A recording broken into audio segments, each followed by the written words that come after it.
Dans cette vidéo, on va voir comment préparer un cheval et désensibiliser un cheval à un objet bizarre, par exemple un parapluie. Est-ce que ça vous est déjà arrivé de vous dire mon cheval, il a peur de tout ce qui bouge? Alors attends, je surveille les chevaux, c'est bon.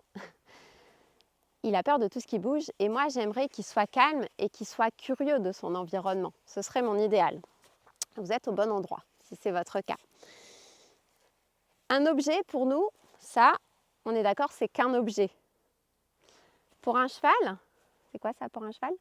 Ça peut être un prédateur potentiel. Donc c'est ce qu'il faut qu'on se dise, qu'on se mette à la place du cheval. Et un cheval, quand il voit ou qu'il entend un prédateur potentiel, son réflexe de survie, ça va être la fuite, son premier réflexe. Après, s'il ne peut pas fuir, il va s'immobiliser, s'il ne peut pas, il va attaquer. Ce à quoi on va vouloir faire attention quand on désensibilise un cheval à un objet en renforcement positif, c'est à ne pas dépasser son seuil de tolérance. Le seuil de tolérance, c'est le moment où le cheval ne peut plus résister, ne peut plus rester et il faut qu'il fuit. S'il ne peut pas fuir, il faut qu'il attaque, il faut qu'il se défende. Donc nous, on va toujours rester en dessous de ce seuil de tolérance pour lui permettre petit à petit de le repousser. Alors je vais vous montrer ici avec le parapluie comment on commence la désensibilisation au parapluie. Donc là, je vais m'éloigner un peu parce que je suis entre les deux chevaux. Hop, attention ma belle. Donc première chose, j'ai cet objet qui est tout petit. Donc ce qui est bien, c'est qu'il est plié et je vais aller le présenter à mon cheval. Aïe! Donc là, il fait sa sieste. Je vais juste lui montrer. Je pourrais même le poser par terre. Hop là.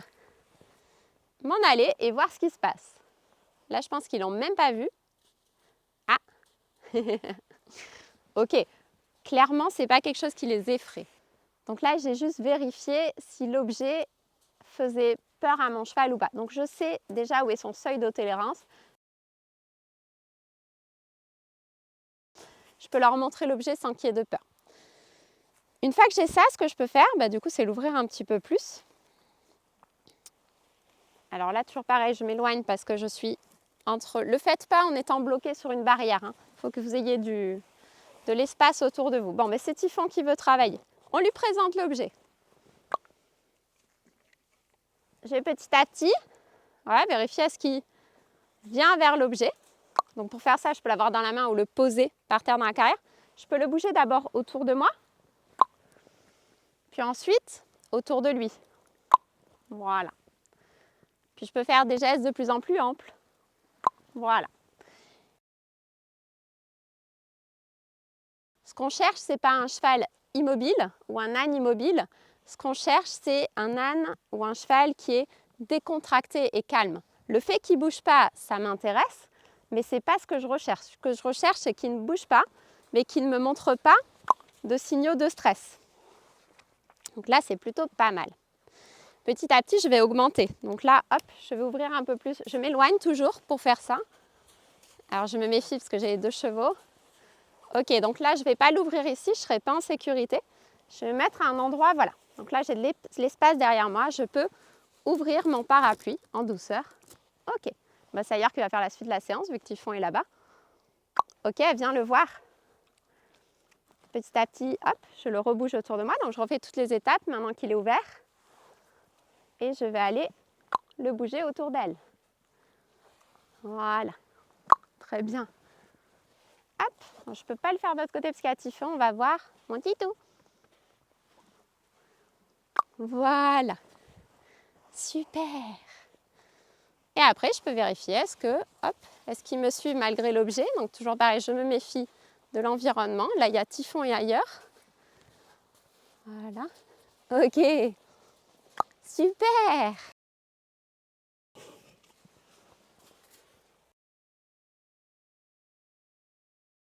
Ouais, bravo Titou. Bravo ailleurs.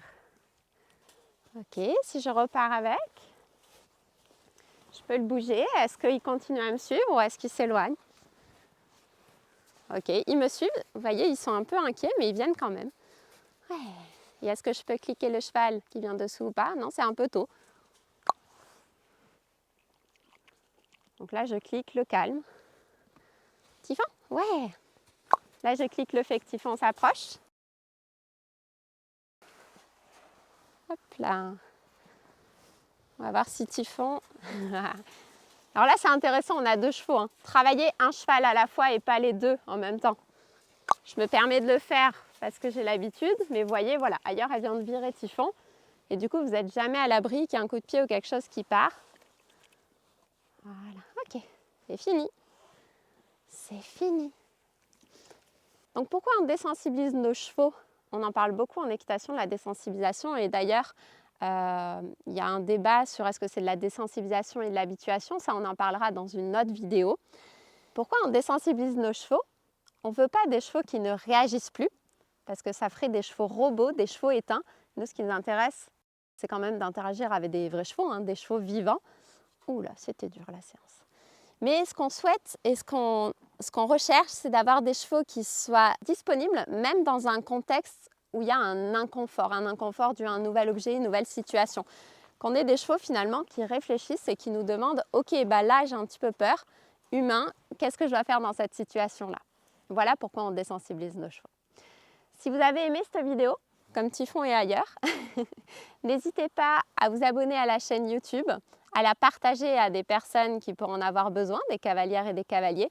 Et n'hésitez pas à regarder les autres vidéos sur des sujets autour de l'éducation du cheval, une éducation bienveillante et de la relation homme-cheval. À bientôt!